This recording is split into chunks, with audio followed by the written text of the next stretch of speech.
আসসালামু আলাইকুম।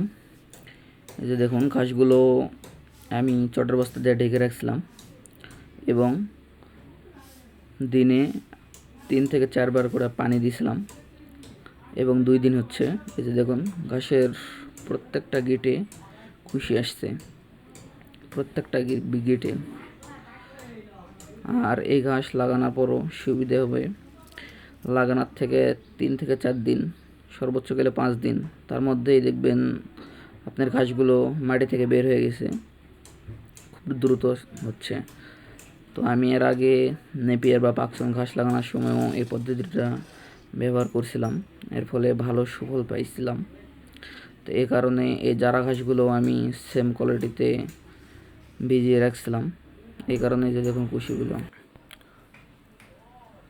তো প্রত্যেকটা আসলে গিটে গিটেই এই যে কত বড় বড় কুশি গজাইছে দেখুন। এই যে দেখুন আমি ঘাসগুলো লাগাচ্ছি অন্য কোয়ালিটিতে, কারণ জহির স্যার যেরকমভাবে পরামর্শ দিয়েছিল সেরকমভাবে লাগাই নাই। হ্যাঁ, এটা আমার ভুল হয়তোবা, কারণ আমি এরকমভাবে আগে নেপিয়ার বা পাকচন আমি এইভাবে লাগিয়েছিলাম, তো খুব ভালো এভাবে হয়। তো এই কারণে আমি এইভাবে লাগাইতেছি। তো হয়তোবা এটা ভুল না সঠিক আমি জানি না, হয়তোবা ভুলই, কারণ তারপরও লাগাচ্ছি।